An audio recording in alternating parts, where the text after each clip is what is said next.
Hi, this is Rebecca Sackett. I have not done a video in forever. With our organization, we've had a lot more people working remote, and so I've been so super swamped. But I've had several people ask me recently on a little extra help on the calendar view. So I'm going to put a link below. I've already shown how, done a video on how to kind of get this set up, and this would work without any data source of any sort. It's just going kind of off the dates. So there's a few variables that are set on the on start. Well, just the today's date, which is going to be called current date is the variable name. And then there's several that are set here on the screens on visible. So it's setting the date selected on the current date. It's selecting the first day of the month, first day in view, last day month, minimum date, maximum date. I'm not going to go into a lot of details because I've already done a video for this. So I will, like I said, drop the link for the first one if you haven't already watched it. And if you have, it should pick up shortly after that one. So we're going to try a couple different ways that we can make actual data related to a SharePoint list show up here. I'm using SharePoint in this example because this is what I'm working on right now. I've done it with SQL too. It works just as pretty much the same. Any of those will work. So I have a quick little app here I've been working on that's it's real simple. It's going to be a place to store contracts in a repository, I suppose, that we have. So like, trash service, whatever it may be. So I only have a couple items on the list. The dates that I have are a start date and an end date. So a couple different ways that you can do. One is where you do the gallery inside here and it kind of lists the items. I find that one a little difficult to use because it doesn't fit well. But if you have something that doesn't have a large field, like a 4-digit number, anything like that, it probably would fit pretty well. But if you're trying to really show a text field, I don't feel like it fits well, but I will go ahead and show how to do it regardless. And then the other one that I typically do is where you show like an icon if there is something on that date, and then when you click the icon, it pulls up more detail. And the third is if I'll just briefly go over what you would do if you wanted to use this to select the calendar, like to select a date instead of using like the date picker. So I think this part is okay on like selecting it. It's not really that confusing, but what you can do different when you do it down here instead of using the date picker is you could block off dates that they're not allowed to select. So say you only want something, one thing scheduled on that date. If there's already something scheduled, then they can't click to add anything else on that date. Or if you don't want anybody to be able to schedule stuff on Wednesday, or, there's a lot more stuff you could do with it. So I'm not going to go into big detail on that, but I will at least show the basics of how we would do that. So I'm going to delete this for now. I'm going to do the gallery in here first, well, because that's not the one I'm using for mine. So I'm going to do it so I can delete it out and then continue what I actually need to do. So this circle right here, it shows for today's date. So the visible is if date add first day in view this item dot value equals current date, then true, if not false. This right here is the most important part that we need for this. This is your what you refer to. So this is your, like you would use for this item dot title or this item dot ID. That is what this is. So you can't just use this item dot value. You have to use this whole string right here, and that's what we're going to compare to. So to put a gallery in can be a little tricky sometimes.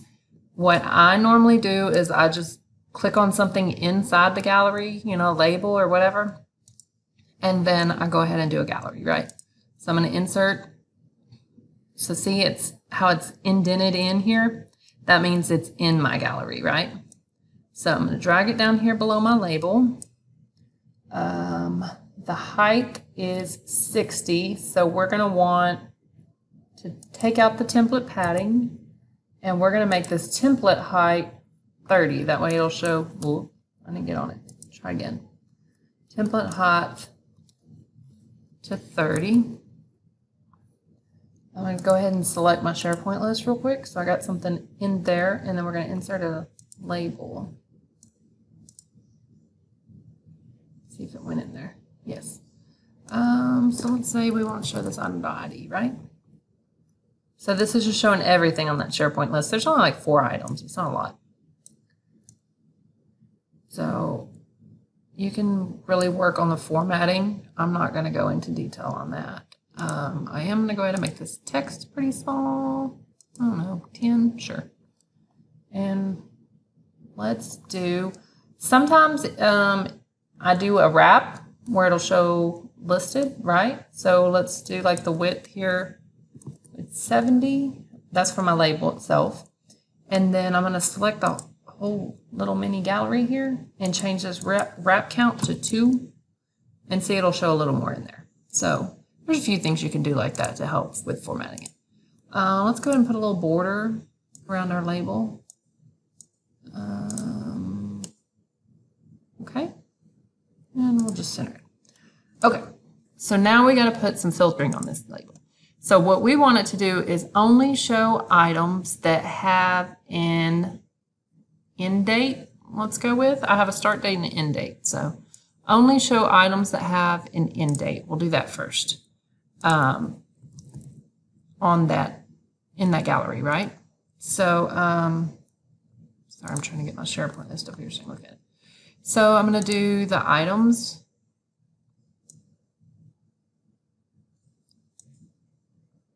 And now we're going to filter. So we're going to filter for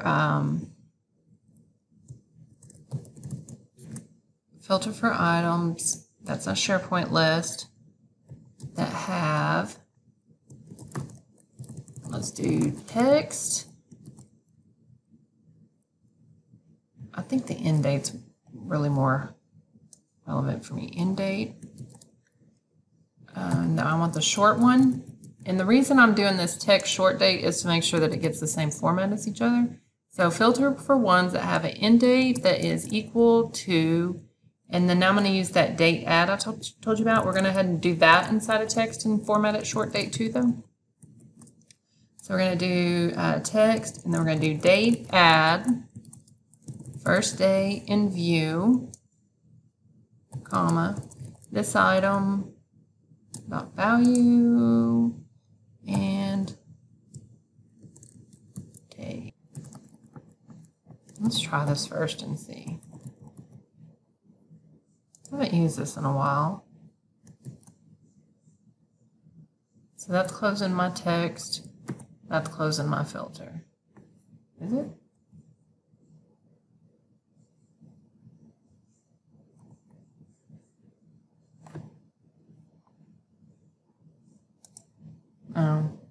Got, we need one more here.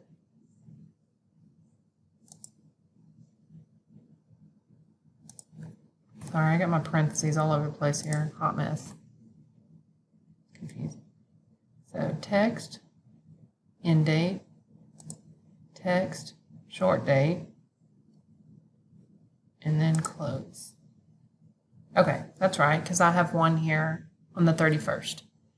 Let me look at some of my other ones just to make sure.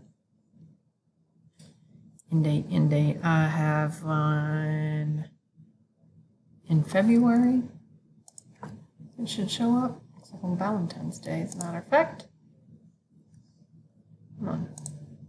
So let's go forward to February and see if we got a number showing up there. Yeah, okay. So there we go. That's what we're looking at for the gallery, and that is showing just the items that have a relevant date. I could do a range here if I wanted to. So I don't know when you would use that. Maybe if you wanted to show the length of something, especially if it's not long. Mine are really long here, so I don't know that I would want to do that, but I can show you how. So if okay, I have my signs backwards. So if end date is greater than this date and the start date is less than this date, then I want it to show. So let me see if this is right. So I have one that goes from August 1st, 2019 to July 31st, 2020.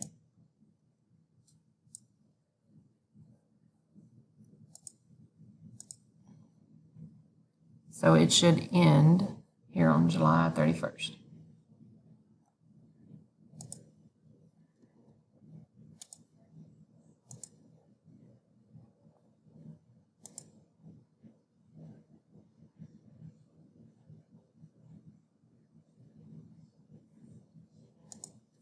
Okay, well that would be item number 1 right here, which is right. So since the end date is actually the 31st, I want it to carry over one more day. So I'm going to say equal to or. So let's change that in greater than or equal to less than or equal to. All right, perfect. So now I can see I've kind of got a lot of stuff. So if I go ahead and go backwards, let's see. I have one that didn't start until June and one that didn't start until February. So if I go back before the beginning of February, there should only, or right there at the middle of February, there should only be 2. So let's check. Whoop. Okay, so that's right. And then it starts around the 14th. A third one goes on. So perfect. Everything's matching. So that's kind of how you could show it with like a range if you wanted to. It probably works better on like short term just because it would be so much data. So, you know, over a day or two, that kind of thing. So, that would kind of give you that, and then we'll do the other one with the icon real quick, which is my preferred method. So I'm going to go ahead and delete this gallery out. You can see what I used for it.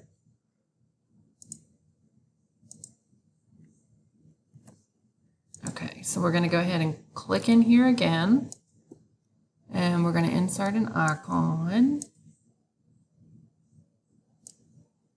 Let me go ahead and do the one for the date if you wanted to use it. So an example I can think of for this would be if you're not going to want people to schedule stuff for something on, you know, where they can only do 1 that day or only do 3 that day or anything like that. So what I would be doing is not letting them select it if I already have stuff. Right? So we're going to do, let's go ahead and insert a little icon, a plus sign maybe, let's say, so they can add. And then on this plus sign, I'm going to take and put an on select on it. Now, this is my typical date selected, but because I'm already doing that, like where you can click and see the box and stuff like that, I'm going to use a different variable, but I'm going to use the same code. So let's go ahead and copy this, and we're going to put it here on select and put that, but I'm going to call it date input. Why not? Input, right? So we're going to call it date input, and it is set whenever you click on this. So now we're going to go over here to the visible property and say that if anything's scheduled for this day, I don't want you to show up. So we're going to do a visible if, and then we're going to do count if, and then our SharePoint list. So if anything has, this would work better for one date, not a range. So we would do, let's do the end date since this one's right here. So if anything has an end date that is in this calendar, don't let anybody select anything. So if that contract has, so we're going to do the short text again, end date, comma, short text, or sorry, short date.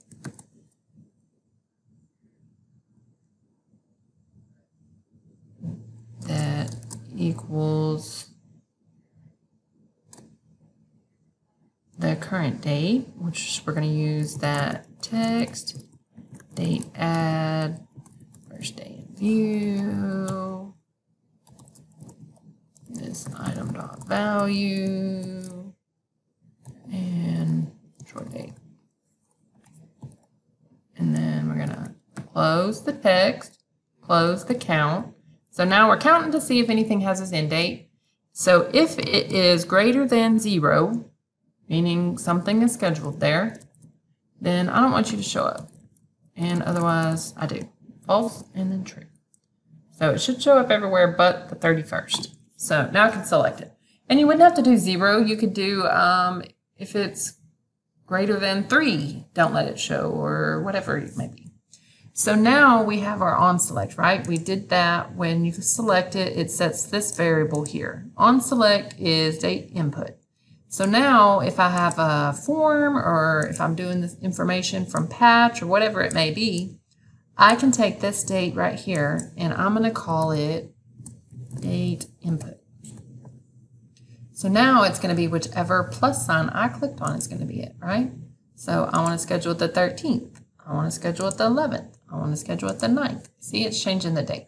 So this is one way that you can control what dates they are allowed to click, and you can actually put them somewhere. So I'm just doing it in this box to show you. If you were doing it in a form, then that's what I would do, is probably put it in the date input and then just hide it so that they couldn't change it.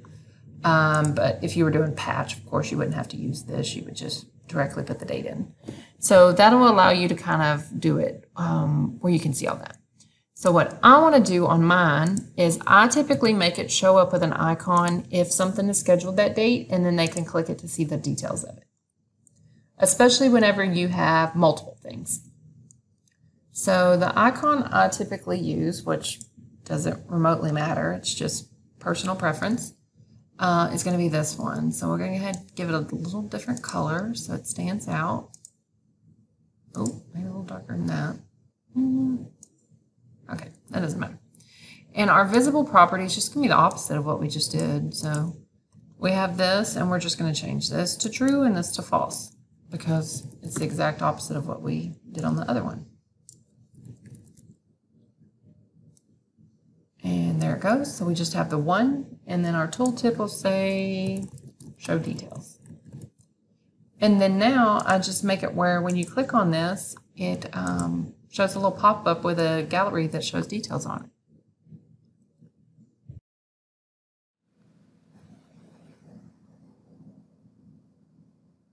So I'm going to go here to the onSelect, and I'm going to change that variable name just so I remember which one I'm using. To date show. Date details, that works good. Okay. And then I'm going to do the update context, show details, true. This is going to allow the pop-up to come. And then I have this, I just typically use, it's nothing special. The box in the back has just got a transparency to it. And then the other is just an outline box label. It's just to look nice. It's really not anything extra. So the visible is going to be show details. And then I'm going to click that. That set the variable and it's allowed it to show. Now I'm going to insert a gallery here. Select my data source. For some reason, whenever you change that layout, it always pushes it to the back. So it doesn't actually disappear. You just got to bring it back forward. It's just a weird thing it does. Okay, right now it's showing everything in my gallery, but I'm going to put a filter on that.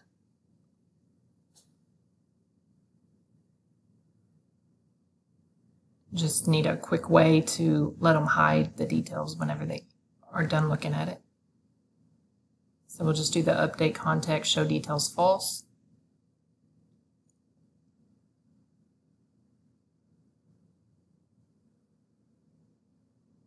And then put a filter here on this gallery. Oh yeah, let me go put this visible so I don't forget.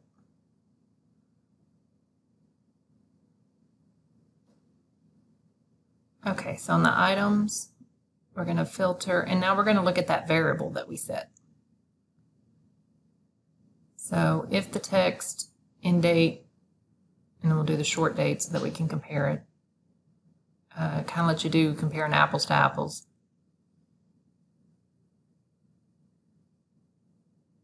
What do we call that?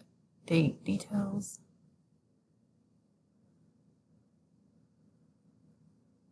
And close and close.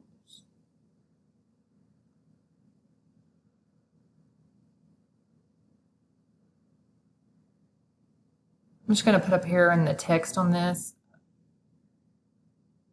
the date selected so I can see which one I clicked on. Oh, sorry, date details, the variable is set. And I have this in the wrong spot.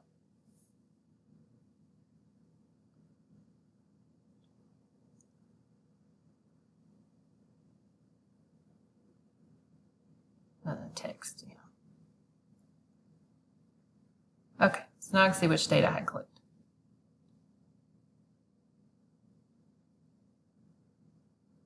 So now let me find another one just to make sure it's showing something different. And it pulls that up. And that is pretty much it. That's 3 different ways that you can use this calendar and do several different variations with it where you're actually tying it to data source. It will pretty much work the same depending on what your data source is. It's all pretty much the same concepts behind all of them. So I hope this helps someone. Thank you.